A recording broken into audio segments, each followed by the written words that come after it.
Welcome to Casting Shadows, episode number 21. I'm Jeremy here with AK. AK, how you doing tonight? I'm doing all right. Ready to talk about some BNR stuff and some other topics we got stored away for us. Yeah, obviously that is the big Magic announcement. Astrolabe becomes the 41st card that has been banned in Modern on the ban list. So I want to start off by asking, are you satisfied with the Astrolabe ban? Do you think that there should have been more?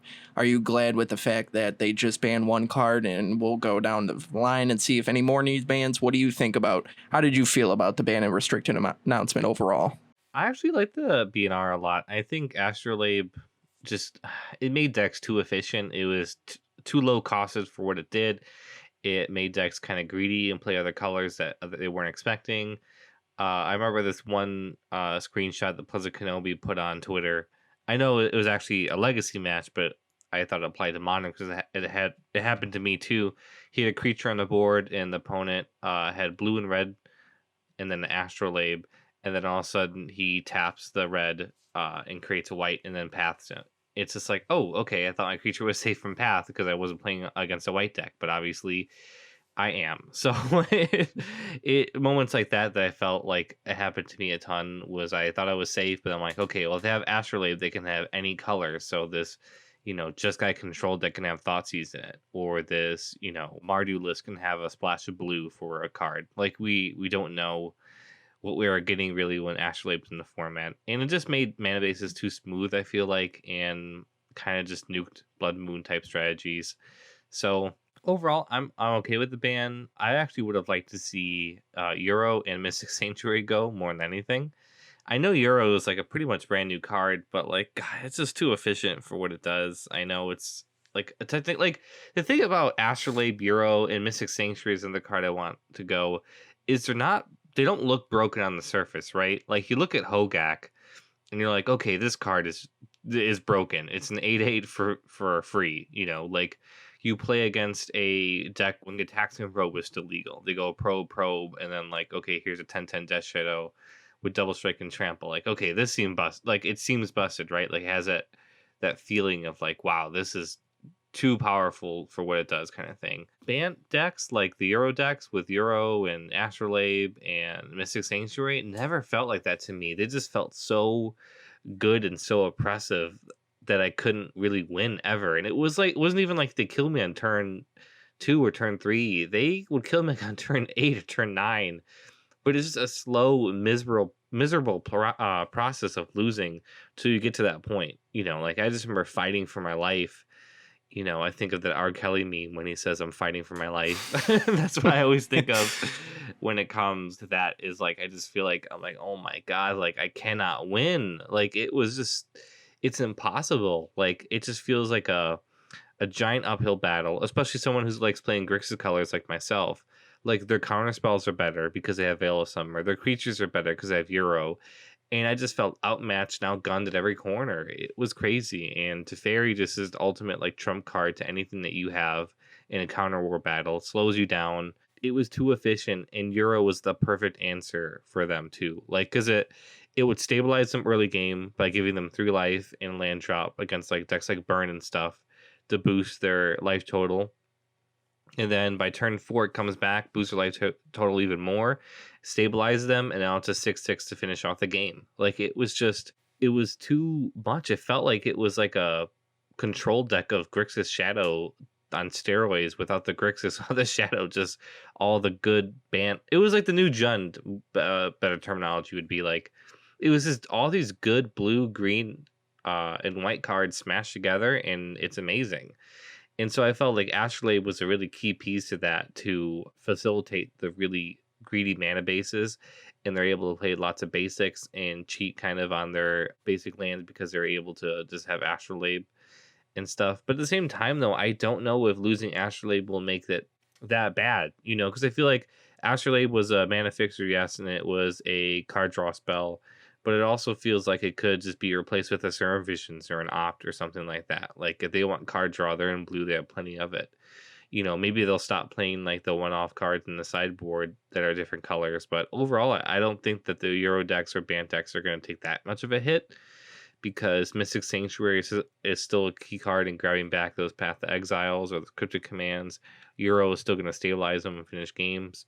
So Astrolabe, I feel like the one archetype it really did hurt from coming back to. I don't be mad at me when I say this, but I feel like it definitely hurt the Urza archetypes. I don't think Urza is going to be in the Bant conversation anymore like it was at one point, because it was like Astrolabe, War of Invention, Gilded Goose, the Sultai Urza builds with Gilded Goose and Ice Fang Quaddle and stuff like that. Like those builds, Erosa, those builds, I don't think are going to be around anymore, because Astrolabe was such a key part fixing the mana and helping your artifact count for your constructs or war inventions. So those decks I feel like are not going to have prevalence anymore. That being said, I do think the really hardcore controlling, like the blue black Dimir Urza decks or the straight combo Urza decks, those can probably still exist, because if Urza lands with your Thopter Foundry and stuff on the table, it's just insane. Like we actually had a really good friend play like a Tesserator deck with Thopter Foundry and Ensnaring Bridge and stuff like that, and he was playing long before Urza and Astrolabe, and his deck was still pretty good. So I feel like those decks will just go back to more of the Tesserator and Urza type builds with maybe like more of a controlling route, like because I think his last name is Cassis. I am sorry if I'm butchering that last name, but like those decks like are just straight control and then a combo finish. Like I can foresee that happening with the Urza style decks, but I do think the good stuff Euro slash Urza decks with Gilded Goose and stuff like that, those aren't just not they're not going to exist anymore, because I feel like it's just too much now without Astrolabe. So I would have liked to see Mystic Sanctuary go and Euro go. Those are the two I was like, it's kind of insane that I want Euro to go, even though it just came out like less than a year ago. It's a standard legal card. It's in a standard set, for God's sakes, but it just feels so powerful, And then obviously it's blue green, so it hits like a sore spot. Yeah, those are my thoughts on the bannings. Also, condolences to Pioneer, because is it just dead? Like I don't know if Wizards cares about it anymore. Like everyone in the community. I know we're a modern podcast, but I have to talk about just the blatant disrespect they give to Pioneer. Everyone was like, okay, like, BNR is coming up. Like, okay, it was good playing with you, Inverter. Like, Dig Through Time is fine gonna go, or maybe Inverter itself, or Thassa's Oracle, a couple Lowest Breach stuff. Maybe they'll unban Smuggler's Copter. And then WotC was like, no, actually, everything is okay with Inverter. Here's Oath of Nissa, though. Like the article basically said, like, we know better than you. Even though you guys have been asking for these bannings, you know what? Shut up. Here's Oath of Nissa. Like, that's how I felt. Like, I felt really bad for Pioneer. A part of me is kind of just laughing, though, because I know me and you were a little bit worried when Pioneer first came out, because it was like, oh my gosh, Pioneer's coming. Like, I'm so scared. Is Modern going to be the new legacy? Is Modern going to die down? Is Pioneer going to overtake anything? I saw a lot of content creators switch to Pioneer, and all they would talk about is how Pioneer is the future. And I was like, oh my God, Modern screwed. And then this is happening right now to Pioneer, and part of me is like, I don't know, laughing a little bit, but I just still feel bad, so I understand your pain. But Jeremy, so what are your thoughts on the bannings and unbannings, I guess, and Pioneer and all that kind of stuff? I thought it was kind of funny because, as like Death Shadow pilots, we always feel like Wizards is kind of slapping us in the face because we never get any kind of support. And then the entire Pioneer community just got slapped in the face when they were just like, we're just going to unban a card instead of doing a bannings. And I saw Corey Baumeister was asking for deck lists of Pioneer, and somebody was using the Inverter deck and then Splash Green for Oath of Nissa, and he was just like, get out now. it doesn't even make sense. Like, I'm telling you, like, it's just the blatant disrespect of like, okay guys, like, we know what's best, like, you guys are idiots, we're the ones who decide, like, don't forget, you know your place, kind of thing. Like, I felt like it was like a student in a classroom type scenario, those moments where you're like, hey, like, professor, I need help with this and this, and then the professor is like, actually, you don't, you need help with this. You're like, no, definitely failing math. Like I really need help in that. My English is pretty good. I'm like, no, you have to write your paper, get that done. So I didn't like that whole like, like we're superior type vibe that WotC put out. And like I said, it felt like very like just I didn't like it and it made me uneasy. And it just kind of just how blatant, like I said, it was. Just like here's Oath of Nissa, like he threw scraps to a dog. Like how dare you? Oath of Nissa, you weren't even like, hey, Inverter is wild right now, so screw it. We're gonna ban Oko. We're gonna ban like Smuggler's Copter. We're gonna wind this shit back to like the first days of Pioneers, like Wild Wild West type thing. They're like, no, like here's Othanissa. Like you can play energy decks now, ha ha ha. Like, oh wait, you can't because Guardian is banned too. So it doesn't even make any sense, you know. Like it was very, like I said, very like a teacher telling a student like the little power trip sometimes teachers like to do. Like, I'm the teacher, you're the student type thing. So It'd kind of be like with modern being like, like Astrolabe's kind of like an egregious card. Maybe we should get rid of it. And they're like, okay, well, Faithless Looting's unbanned. Here you go. yeah, Nobody asked for that. I don't think anybody was asking for Oath of Nissa. Like, no, I was just trying to get rid of this artifact. I'm not trying to, no. But as far as Astrolabe, like when you look at mana bases, fetching has its downside because you have to lose a life. Shock lands have a downside because you have to decide whether you want to shock it in and lose 2 life. And then like if you fetch shock, that's 3 life. These lands, while they can be powerful, obviously, because you get dual color lands, you can grab Watergrave and Blood Crypt, but you do have that downside whether you have to decide whether you want to play 2 life. Is this going to affect the overall game state later on? But with Astrolabe, there was literally no downside to playing it. Basically, all I had to do was play a couple snow permanents or snow lands, and I get to draw a card on top of it. Like there was literally no downside to it, so I'm fine with the Astrolabe ban. Mystic Sanctuary, I know like Mystic Sanctuary and Astrolabe were basically the 2 cards that they were talking about the most. I'm not entirely surprised they chose one or the other. I felt like they were gonna choose one or the other. I think they made a smart decision getting rid of Labe, but it could be a possibility that they might regret later on not getting rid of Sanctuary. I'd like to see how that kind of takes place. As far as Euro, do you think that he's still going to be a powerful card? Because obviously, like, Astrolabe was really, really important to this deck. It can still play without it, but now I think 3 mana playing Euro, and then 4 mana playing Euro, and actually having it stick, gaining 6 life, drawing 2 cards, putting an extra lance from your hand into the battlefield was really powerful. But now when you have to make the decision whether you fetch shock for breeding pool because you have to do this, you start losing out on Astrolabe and all of that. The 6 life becomes maybe like 1 life, 2 life after everything's said and done, because like turn 1, turn 2, you have to decide whether you want to do this with shock lands, with fetch lands, because you don't have that crutch of being able to play an island and play an Astrolabe and draw a card and literally have no downside to it. Now I have access to every single color. Do you think that archetype is really going to die down? We're going to see, or will it kind of like transfer? Because now it's going to be even harder to play 3 colors, like I said, because now you have to decide with so many, you have to play so many more shocks. You might have to shock them in. Does that kind of defeat the purpose, or are they just going to maybe do green, blue, try to make sure Euro stays alive? What do you think? I feel like I just checked that price on TCG Player for Euro, and it was like I think $55. So I don't think Euro is going anywhere anytime soon. I still think Euro is a fantastic and solid card and is pretty busted. I know, like you said, the mana is gonna be a little bit tricky. At the same time, though, like we do have fetch lands, we do have shock lands. And I feel like people are going to be okay with losing that life and shocking liberally and fetching, because they're like, all right, well, I'm going to get Euro down and I'm going to gain that life right back. Like you fetch shock, that's 3 life, right? You play a Euro, it just negates that immediately. So I feel like it's still going to be completely playable. It's going to see a ton of play. Maybe they're going to tone down the white just a little bit. I could foresee it like maybe the white is strictly just for Path to Exile and Teferi, and that's it more, like maybe some cards in the sideboard like a Timely Reinforcements.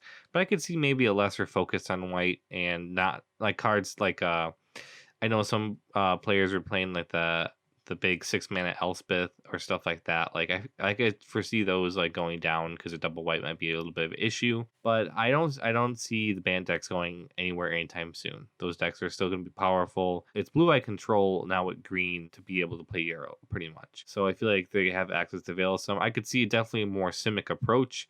like how you said, when it's basically Simic with Path to Exile. I can foresee that for sure. Kind of like how once upon a time Grixis Control was big in Modern.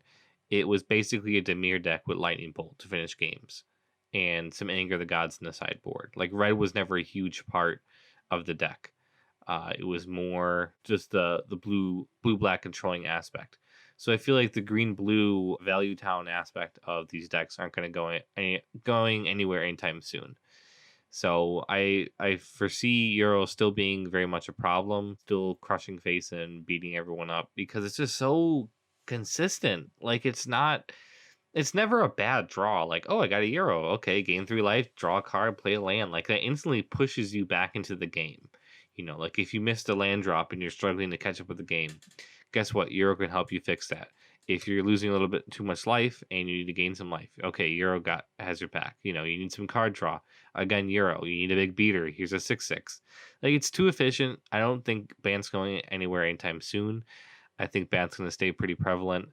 And yeah, we're going to be dealing with it for a much longer time than we anticipated. So I'll be pleasantly waiting for some black cards. I feel like the stock obviously in the deck has gone down because Astrolabe was a huge part of the deck, but the green blue cards are still powerful when you think about it. Like ramping into Euro is not going to be hard. You're still playing cards like Growth Spiral. It's not like the green blue archetype just got nuked with a bunch of different bannings. We got rid of Astrolabe, which helped with the mana base, but the cards in green blue are still powerful. So while I do feel like the stock in the deck has definitely gone down, it might not be as powerful as it once was, but it still contains all of the elements in the core. That's what made it strong outside of Astrolabe. You can still play Euro, you can still play Growth Spiral, you can still play all these different counter spells, Cryptic Command, you can still the Cryptic Command and Mystic Sanctuary lock, or even maybe you'll start playing Deprives or something too. That's still a nasty combination. Control is still a powerful deck, I believe, and splashing a little bit, like maybe like a land or two to play white is still not out of the question. Maybe a land or two to play black is not out of the question because people still do it to this day. Obviously, Grixis Death Shadow does it, but their aim is to lose life. But Euro, like you said, it kind of negates that. You might lose a couple life during the first couple turns before you play Euro, but once you're able to play that for 3 mana, start ramping even more, play it the next turn, you gain 6 life after all that, and then you get a 6/6 beater that when you attack the next time, it's another 3 life. Like Euro's still going to be a powerful card. I don't think it's king like it was, but I don't see these decks really going anywhere. I think obviously the lists that they were playing with Labe might change. They're going to have to retool it a little bit. Green blue is still a powerful color combination, whether they want to splash for a color or not. I definitely don't think this really hurts them too much. Like it definitely does hurt them. Astrolabe was a key card. That's going to hurt. That's going to suck to try to replace. But the other cards that were a part of this deck are still pretty powerful. And while their stock has gone down a little bit, they are still cards that they can use to retool, build another style deck, and we can see where Euro goes from there. So we talked about, whether we think there should have been more bans. Do you think that there should have been some unbans? Like so many people in the Modern community want Splinter Twin unbanned, and after that no ban list Modern series that we talked about, there's a lot of people are like, why is Preordained banned? I know I saw a tweet from Dylan Hovey. He said that after playing in that event, he thought it was a complete joke that Preordained is still banned in Modern. Do you think that we will see maybe either or of these or both of these getting banned in the future? Or why do you think they haven't unbanned it yet for Modern? For as far as Preordained, I have no idea why WOTC is so tight-lipped on not giving giving the card to us. I know the argument for a long time was like, oh, if you give Preordained, Storm will be way too consistent and it's gonna be everywhere. Mm-hmm. I don't buy that for a second. Like Veil of Summer exists now. Like you can't if your Storm opponent tries to counter your counter spell to protect their combo, you can just go Veil of Summer and they're like, oh, okay. Like also we have Flusterstorm now, which completely just demolishes Storm. Like I don't think that Storm would be that high of a deck that everyone will play and everyone will try to beat it. Because number one, Storm's a pretty challenging deck to really master. Like it can be an easy deck to pick up if you're kind of like an average player. Like you can figure it out and everything. But to master Storm is incredibly complex. The lines and plays that that Storm involves is insane, and it's a very complex deck, but it doesn't look like that on the surface. So that being said, I feel like Preordain would be perfectly fine. I think most decks would play it as like a 1 to 2 of. The control decks would love it maybe as a 4 of. Grixis Shadow will probably play 1 or 2. It wouldn't be that insane. I would love Preordain in the format. As far as Splinter Twin goes, I actually haven't watched it yet, but I know MTG Goldfish just did an episode of Goat Magic, which is when they take two decks, or like a deck that's been banned or something along those lines, and they update it with modern day cards, and then put it against the top decks in the format. So I'm pretty sure that they had Splinter Twin updated, so it had a white splash for Teferi now, so it's technically Jeskai. So it's like Jeskai Twin versus Rakdos Goblins, Jund, and like a band control list minus Astrolabe. So I'm gonna have to watch it and check it out and see how it goes. But I feel like Twin would be pretty good in today's format. It's not so much that Twin itself is completely broken, but it has so many tools that are able to beat you down. You have Teferi, you have Cryptic Command, you have Sanctuary, you have Veil of Summer, you have all these cards that allow you to really just kind of push your combo and control the game until you're ready to go combo off, or maybe beat you to death with a big Euro. Like who's to say that Teamer Twin couldn't exist? Like just basically a Teamer control deck with Euro to beat you to death, or have a combo finish with Splinter Twin. So I feel like decks like that could exist in today's world, but at the same time, though, I feel like Wizards has no incentive to unban Twin right now, because we used to have these modern unbannings before big modern tournaments, because I almost feel like it was a drive to hype. Like people wanted to see cool new decks interact. People wanted to see the top decks or the top players figure out the new brews with the cards that have been unbanned. Like we had the Stoneforge Mystic unbanning that was huge. I remember, I think it was SEG, I want to say Atlanta, that came out right, like 2 weeks after that unbanning, and it was like so cool to see people come up with different styles of Stoneforge Mystic. You had people playing the Eldrazi version with Noble Hierarch and Batterskull. You had people playing like a blue-white control list with Stoneforge and Batterskull as their finisher. You had like Death and Taxes styles with Stoneforge Mystic.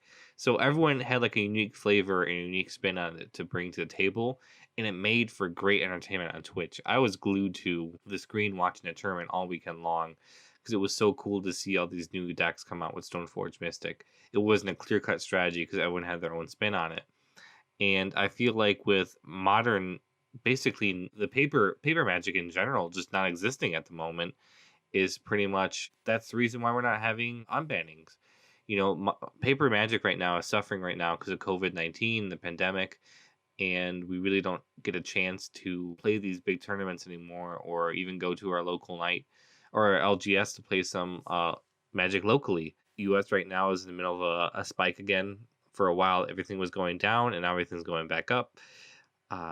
Florida has become, I just read the other day that Miami is a new epicenter for COVID-19, like Wuhan, China was. So, like, you have this going on. Paper Magic is at the last thing on everyone's agenda at the moment. So it kind of sucks that we get that experience taken away from us, and now we have to kind of just deal with this maybe like watery, wishy modern for a bit. Because, I mean, not to sound like a cynic, but I feel like this is WotC's opportunity to really push Magic Arena. Like, I feel like Arena is really becoming the future of Magic. Like, now you have, Arena really topping out the charts, and Historic is becoming a huge thing. I was so surprised. When Historic first came out, everyone just laughed at it and played it off. Like, okay, what is this? Like, generic Modern 2.0 on Arena with, like, not even good cards? Or it was all the old busted standard decks no one really wanted to play with anymore. And now like Historic is becoming like a real thing. Like people are coming out deck lists or streaming content. They're really coming up with cool ways to win. And also I almost feel like when WotC basically gave the middle finger to Pioneer this week and told them to just shove off, that was their way of like directing their attention to Historic. Like, oh yeah, Pioneer, okay, that was our plan if Paper Magic was still a thing, but we don't really know about that right now, so we're gonna just push this to the side and focus on Historic. Like that's how I feel personally. Is it definitely feels like WotC's using this opportunity to be like, Paper Schmaper, like come play Arena, like this is where all the cool stuff, like you get a Historic and Standard and Brawl. Like Arena is super cool. I think Historic is awesome, but I definitely feel like they're veering away from Pioneer and the paper scene and really pushing Arena right now, because it's the only way they can really make money at the moment. Like, I know you can still buy cards from your LGS or buy cards online, have it shipped to you and everything, but drafting by yourself isn't really that fun.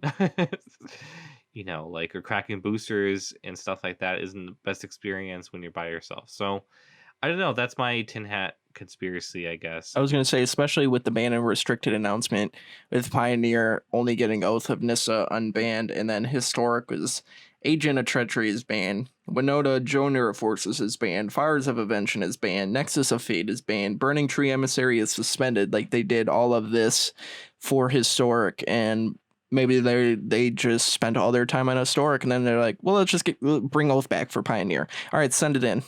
Like, that we hit deadline. I think your point is very valid that they don't really have an incentive to bring back these cards because there is no paper Magic, there is no major paper tournaments. Like, why would they try to change up these formats when there's nothing really going on other than online play, and Historic is like an online only thing, so they're like, we're going to focus all of our attention on this. Preordained definitely being definitely being banned is a joke, I believe. Like, we're able to unban Jace, we're able to unban Stoneforge Mystic, and while these cards are pretty good in Modern, they don't have an effect.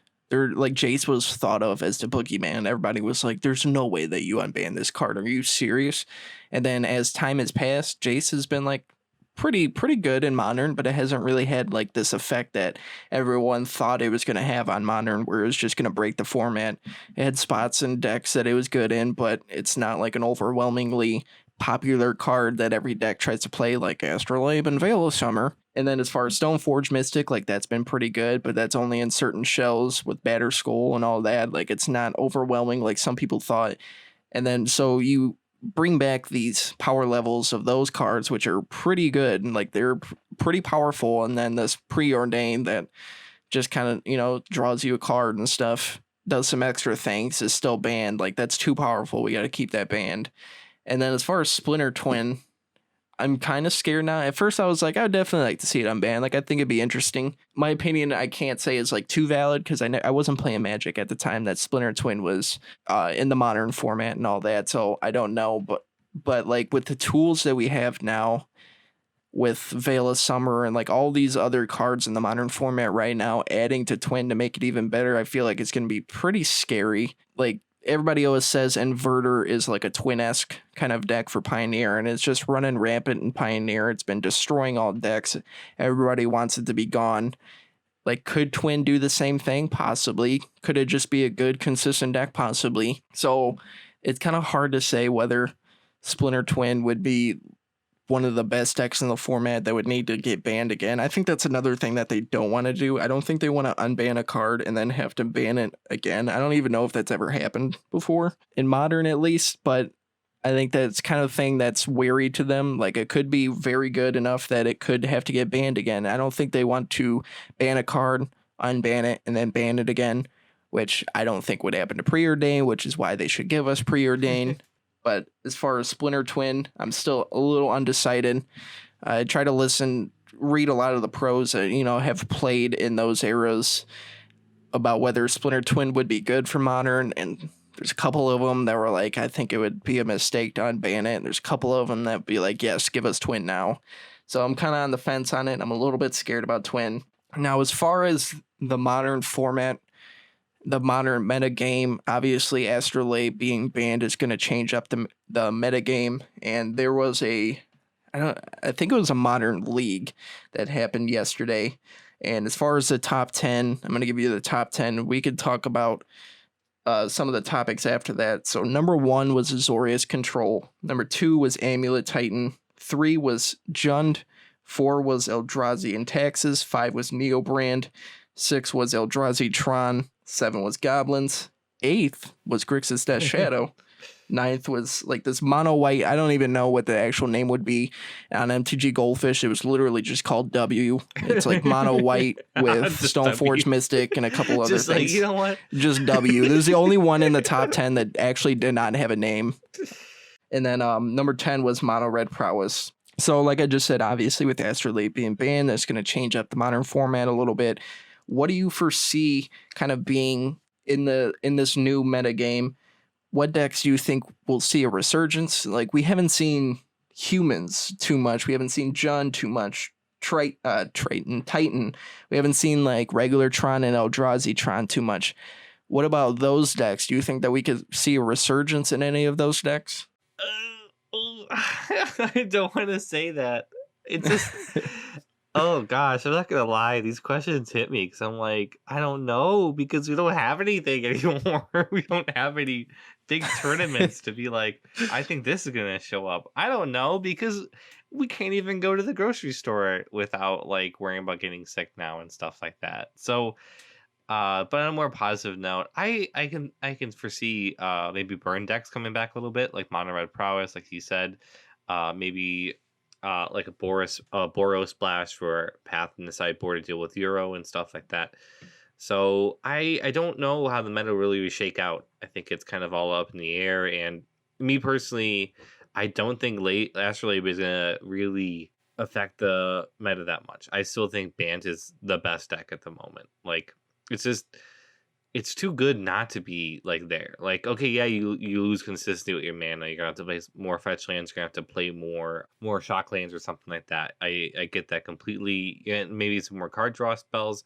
At the same time, though, you still have Euro, you still have Veil of Summer, you still have Cryptic and Sanctuary and Thrive. Blue green is still incredibly strong, and we're in Modern, like I said, with fetches and shock, so you can fetch for a third color easily and have that as your backup color with Path of Exile and stuff like that. So I feel like Modern's not going to change that much. The only thing this banning did is solidify the death of Erosa style decks. Like those decks are not coming back anytime soon because you took Astrolabe away, and Astrolabe and Urza were like best friends. Like you terminated that friendship real quick. But you're taking away Astrolabe, Urza just becomes so much more slower and fairer, honestly. Like he becomes a lot more fair. But now like your wars are a lot worse. Your constructs are gonna be smaller. Your mana fixing is going to be a little bit tighter, so you can't play like the good stuff 4-color control or like 4-color snow control. That deck's dead. You can't do that anymore without taking 6 damage to the face like every turn trying to fix your mana. Yep. So the 4-color like snow control decks like Ren and 6 and stuff like that, those don't exist anymore. Those are dead for sure. Those decks aren't coming back. The Erosa style decks with Gilded Goose, like those styles are completely dead for sure. Because we're not getting those without some sort of unbanning of like Mox Opal or something. So I feel that Urza is going to be relegated to either the hardcore control deck, so like hardcore blue black control, or maybe like an Esper variant, or I can foresee like just a straight combo like the Grixis Ursulus used to run. They're just really focused on getting that combo off, and they really didn't care what you were doing. I can foresee something like that in the future, but I can't see the Gilded Goose like Fair Sultai or the Fair Bant or the 4-color versions really succeed anymore. I think those are pretty much dead. So yeah, I think that's what the meta could be like. As far as Shadow goes, because we are casting Shadows after all, I don't know, man. I'm tired. I'm so very tired. I feel so whiny saying that, but it's tough not getting any support. Like this unbanning or this banning was like, okay, Ashlave's gone, but Euro still exists. Like, still beats my angler. Like, I don't know how to combat this. So I could definitely see Grixis Shadow kind of prevailing in this time span too. People are trying to figure out the mana because Grixis Shadow does very well traditionally when people are trying to do their own thing or own unique fun stuff decks. Like Grixis Shadows comes in, lands a turn 2 angler, rises to victory, and then smashes your face in without you like, what? I thought my mono blue taking turns was going to be good in this meta. Like it really punishes that like kind of experimental phase because it's a deck that has a game plan. It's very clear. It knows what it wants to do. Kill you quick, disrupt your plan, or disrupt your like game plan, and just ride one threat to victory. So that is why Shadow does good in these types of metas, but I don't foresee it going against the band decks any better than it did when Astrolabe was in the format. I can see them, like I said, steering more towards like a blue-white control variant with splashing green for Euro kind of thing. So I don't know. Those are my thoughts on the meta and stuff like that. Jeremy, do you have any thoughts on like what you think the meta is going to be, or do you think this banning made that much of a difference, or what do you think? I think it definitely does make a difference. I think Euro is going to become less of a consistent card. Like a lot of times they'll tap like 3 islands in a Mystic Sanctuary and tap 2 Astrolabes to escape Euro. And now they have to make sure that they fetch early and often to get those green source lands. So I think landing Euro is going to be a little less consistent. Therefore, the deck as a whole will be a little less consistent. That doesn't mean that it's not going to be good when it starts to work properly, when you have the right tools to fetch early and get breeding pools or get whatever green source that you're running, grab forests and that kind of stuff. But less Uro in the format definitely bodes well for mono red prowess and burn, because mono red prowess and burn spend all of their resources just for them to gain 6 life in 2 turns when they land Uros and all that. So less Uro is definitely going to bode well for mono red prowess, which has still been a pretty decent deck in the format. It's still been a pretty popular deck. I think the popularity of it is going to go up a little bit more as the meta tries to take shape and everybody tries to figure out what they're going to do next, as far as like the modern leagues, modern preliminaries, and like any modern events going on. So I can see, because they're so simple. There's obviously, with any deck, there's lines that you have to think about whether this is the best line and all of that. But with mono red prowess, those lines are made simplified because it's like Monastery Swift Spear. Then I'm gonna go into Manamorphose, bolt you. Then I'm gonna swing for, would that be 5 with Monastery Swift Spear? So it's a simplified game plan that still has those lines that you have to think about. And as far as like other decks, I think less Euro definitely bodes well for humans and Amulet Titan that can make a comeback. Both of those decks have been on the downswing with Band Control, Soul Tide Control, all those Euro style decks being really good. Those decks were definitely seeing a downtick. They were not as strong. They could still post up some results, but King Euro was just able to outduel those decks, and they try to land an Amulet Titan and it just gets Cryptic Commanded unless it has like a Cavernous of Souls out. But it was still not a good matchup for Amulet Titan. Still not a good meta game for them. But if we see Euro less, I think a lot of these decks, I think Jund will be okay. I don't think it would have quite a resurgence. Like if Euro was like completely gone, we're not going to see any more Euro. I think Amulet Titan, humans, mono red prowess would be really good decks on the upswing. I think Jund would be a little bit on the upswing, but I don't think it would be one of these top decks in the format. It still would be a pretty good deck, and everybody's going to be playing Jund. It's like basically like Grixis Death Shadow. Like whether they're good or bad, people are going to be playing Jund. Whether it's good or bad, people are going to be playing Grixis Death Shadow. So I can see some of those decks. I don't know about Tron and Eldrazi Tron. Eldrazi Tron is kind of like a burn sometimes. I feel like when bannings happen and the metagame is completely in a flux, Eldrazi Tron comes out of nowhere and like finishes first, second, third, fourth. And then as like the metagame starts to develop and all of it changes, Eldrazi Tron, you don't really hear from it anymore. Like before this Astrolabe ban, I didn't really hear too much about Eldrazi at all. Like I could see some results, but as far if Euro gets played less, which I think it will, especially right now because people have to retool lists, retool like their mana base, figure out whether they want to play these cards without Astrolabe. They might have to cut back a little bit on the third color and maybe only splash for a third color. It's basically like you said with Death Shadow. While we are Grixis, we're still pretty much a blue-black deck at its core with a couple splashes of red and all that. So they have to decide whether they want to go like green-blue with like maybe a splash of black, with a splash of white. So there's going to be a lot of retooling for these decks, and some of those decks that I mentioned I think are definitely going to benefit from them trying to figure out where to go for Euro. Like you said, Urza's definitely on the downswing. It got hurt pretty bad when Mox Opal got banned, and then Astrolabe was like, hey, like I can be your friend. And then Urza was pretty decent then, and then losing Opal and Astrolabe really hurts Urza a lot. They have to go the control route. Like you said, Euroza I don't think is going to be a deck anymore. I could definitely still see like Band Control or just Simic control. I can't really I don't really know exactly how the metagame is going to shape, because I would be rich in this industry if I could tell you how everything's going to change. Are you super excited that you just bought your playset of Urza's at the moment? Yes. How are you feeling? Are you feeling good? Yes. Awesome. I got to use Astrolabe playing against myself, against my own decks. I was literally on my bed with 2 decks playing Astrolabe when it was in the process of building it.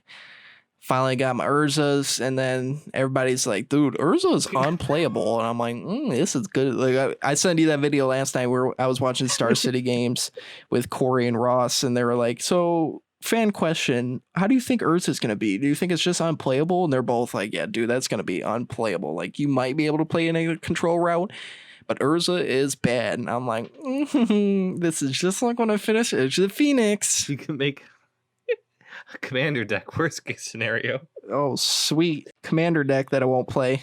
We're going to have to come out with a series of all the deck ideas we had over quarantine, because I had a lot. I look back at it now, I'm like, you idiot, what were you thinking? Why were you ever thinking this would work? Like, I know, I'm gonna have to post some, because I think I had one with what's the card that pumps out the rhinos? Oh, Crashing Footfalls. It was Crashing Footfalls and Bloodbraid Elf. And yeah, that was it. It was like a crappy living end with Crashing Footfalls. And I was living like, end's doing really good. I was like, no, because the fairy exists. So I had so many dumb ideas. I had like a Grixis Spirits list that didn't even make sense. And I was like, Grixis Spirits? I was like, you idiot. Like, who the hell in their right mind cuts out white for all the blue spirits for red? I was like, you get lightning bolt, so what? I was like, gosh, I just can't believe how stupid I was. And I've been playing Magic for a while now, and I'm still just amazed at how dumb I could be when it comes to like deck ideas. But I think that's what it's like 2:00 in the morning. You're like, I swear it could work. I know, that's what and then like I don't know how many times, I think over this time span, I have bought so many cards on TCG Player, and the morning after emailed them like, please cancel my order, thank you. Like, just not even. I had so many ideas that were so good. Like you said, at 2 a.m., 1:30 in the morning, I'm having a bowl of cereal. I'm like, yeah, you know what? Mono Black Tron. Yeah, it would be a thing. I'm like, yeah, Mono Black Tron with maybe Death Shadow. I was like, who knows? So, like these ideas, the clocks were spinning, the wheels were turning, and then all of a sudden, it was like the day later, like, no, you're an idiot. You shouldn't do this. You shouldn't invest, $100-something in Karns because you wanted to play Mono Black Tron, you idiot, with Torment of Hellfire. Speaking of which, if you guys have any deck ideas that you guys thought of that you thought were going to be really good and then it failed miserably, or you thought to yourself, this is a terrible idea, please let us know. I want to hear some of your deck ideas so I feel a little less bad about myself. Because my top 3 are Mono Black Burn, Mono Black Tron, and Grixis Spirits. Those are my top 3 terrible deck ideas. So if you guys want to come up with your top 3 and why they were so bad, I'd love to hear it. I think it'd be a great little interaction with our community. And, speaking also, if you have any crazy ideas you wanted to try in Grixis Shadow that seemed terrible in hindsight, Riding Registrar, maybe it will work. Crashing. Who knows? It could work in there. It could work, Once upon a time, I did try Desecration Demon because I'm like, hey, it's a 6/6 flyer. If 4 mana double black, didn't factor that into the casting cost, did you? My favorite part is when you like face against Young Pyromancer. They're like, okay, I'll just sacrifice a token before combat. You're like, well, it's gonna be a 7/7 next turn, buddy. Well, you're dead this turn, so I don't think it's really gonna matter, dude. So yeah, comment below on your deck ideas for sure. I really want to hear them. So like I said, I feel a little less bad about myself. But what else we got for today, Jeremy? I think we have one more topic, right? Yeah, we got one more topic. Our last topic, kind of a somber one. Obviously with COVID going on, there's a Star City Games article where Wizards is suspending in-store play in the United States and Latin America at least until September 18th. Wizards plans to release updates monthly, and their first one is scheduled for September 9th. I got all that information from that Star City Games article. This sucks to see, obviously, because when we were able to, when they kind of open, like, some states are open, some states are not. They start opening up like this Friday Night Magic, Sunday Night Magic, and all that, and it was kind of like that first step back into normalcy, and all that is just kind of undone. And I don't blame Wizards, obviously, because we're still in the pandemic throughout the entire country. Whether states are doing good, states are doing bad, grows at one split second away from being back in the red, basically. But it really sucks because when you start to think about it, all this happened in March. It was right before my birthday. It was early March. We were in spring break for college, and they extended it into a spring break. So you're going to go ahead and come to present day, and we're already mid-July going into August, and it's just crazy how all this time has gone by, and we are finally able to, some of us were able to go back, and then Wizards is like, no, like, we're going to go ahead and cancel this all through September. And what I thought was interesting, I did think was interesting about their update was that their first monthly update was September 9th. I figured they would do maybe something in August just to let everybody know that we're still planning for that September date. I just think it's weird to have an announcement like a week before the date for this to go through. I thought that was kind of weird, but Wizards knows what it's doing. What were your overall thoughts when you read that article? Sadness, I think, more than anything. Just how we don't get paper magic. Like, just wear a mask. I don't know. Like, what more to do with this? Like, we're gonna be stuck in this till we get a vaccine, in my opinion. Like, with how much people argue about, like, COVID, and everything along those lines, and it makes me sad because stuff like Magic is a huge pastime for people. It's that one thing at the end of the week they're able to escape to, and their biggest concern is landing a threat on turn two. Like, it's in a way to just kind of melt away your world. Not sound deep or spiritual or anything, but it's a really big release for a lot of people, and that getting taken away is kind of a bummer. That being said, it's a huge opportunity for Arena. I feel like I know it would take like a miracle, but if they put Modern on Arena, I would be on that all day, every day. Like, we would stream, we would do everything. Like, I would love that if they did that, but sadly we don't have that opportunity. We had MTGO, which looks like it's something on Windows 98 to stream and stuff, which I really don't want to play on. So like, I feel like Arena is definitely going to take the forefront. And I feel bad too for a lot of these LGSs, because a lot of them are mom and pop shops. They're not huge corporations like Walmart or Target that really can afford to stay closed or afford to stop their F&M. So a lot of these stores, a lot of LGSs, Magic is their main moneymaker. They may sell comics, they may sell other board games or something, but Magic, having tournaments, having people come in, paying entry, buying snacks and drinks, and impulse buying cards when they lose and go 0-3 drop. Who does that? I don't know. Not me. So me, by the way, I do that. I feel bad. Maybe this foiled Jace will make me feel better. But, like, those are the things that make the money. And with COVID, having all this really terrible effect on our economy, I feel bad for a lot of these LGSs who can't really stay afloat. And I really hope that we can get through this together, and we can practice, safe habits like wearing masks, hand sanitizer, 6 feet apart, and really just pushing ourselves to be self-disciplined so we can get over this quicker, so we get in the store quicker, and so I was going to say win, but I'm like, who am I kidding? Maybe win. Most likely lose, but still a fun time talking, interact with Magic, because a lot of the big part about Magic is the gathering part. Having that fun time where your buddies playing Commander, seeing their face when you finally drop that threat on turn two, and all those things. It's really what's fun about Magic, and not having that kind of sucks. But like, this can't last forever. We're gonna get through this. It's gonna get better. And like you said, Wizards made a tough call.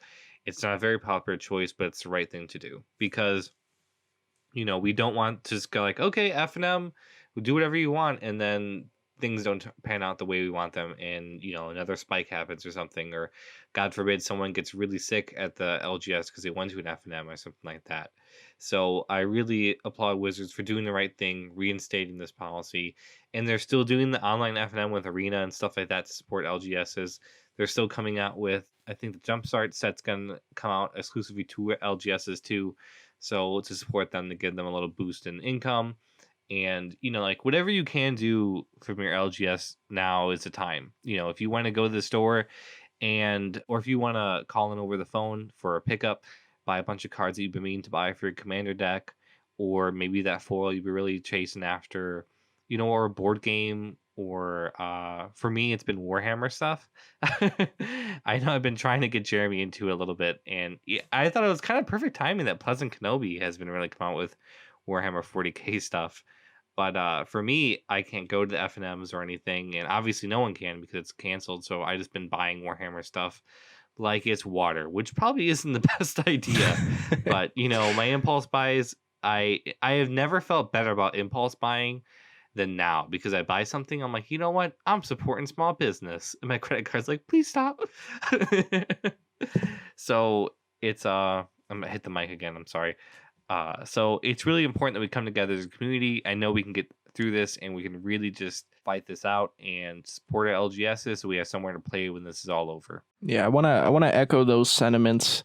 I feel like this would hurt a lot less if Arena did have that option to play Modern, because like I don't play Standard. Standard's not my thing. Like Modern is my main format, and I don't have really anywhere to play. I think it would be different if they're like, we're going to have to cancel these in-person events up until September, but introducing this month, towards the end of the month or mid-August or something, we plan on releasing Modern onto Arena so that you guys can play still. I think that would definitely be a lot different. I think a lot of people would be a little bit... There's definitely going to be people that are unhappy about it, but I think those problems would be a little bit at ease if they're like, okay, well, online isn't my thing, but if this is all I have, then I'll definitely go on there and play a little bit, play with my friends, have a little bit of fun. I definitely feel bad for those local game stores, like you said, because they're a lot of I feel bad for the ones that also like the states are opening up, and then Wizards is like, well, you still can't do this, and they're like, that's what they're really banking on to. While they might, I don't know how much, obviously I don't run a business, I don't know how much money they make from FNMs and SNMs and all that, but what happens with like those events is you get the word of mouth. Like, I went to this cool store and you guys should check it out, and then like your friends start bringing other friends to go there, and it has like a trickle down effect that helps them make money. And obviously without all of this, they're going to be hurting. A lot of stores are going to be hurting. Some stores are probably going to close, but it's basically, I think it's almost a lose-lose situation either way, whether you lose out on having those paper events in your store, or you lose out when someone gets sick and you have to shut down your store. There's really no winning in this opportunity, or in this scenario, which really sucks. So I definitely do feel bad. Like you said, try to support your local game stores if you can. I know some of us are not in a position to do it, but if you are, try to buy from them to try to keep them afloat, try to help them out as much as you can. AK's been keeping them intact with all the Warhammer stuff. I've been trying to buy Magic stuff, just trying to help out where we can. So I definitely like those sentiments you had. Yeah, just everyone come together as a community, because this won't last forever. And like you said, like for those states that are doing well and businesses can open up, it kind of sucks that like, oh, you can open up, but you can't do F&M. So it's like, damn it. Like, so, now is a time more than ever to support your LGSs and just really come together as a community to make sure we have a place to play. So I think that wraps up though for this week's podcast. I hope everyone enjoyed it and has a safe and wholesome weekend. And yeah, we'll catch you next week.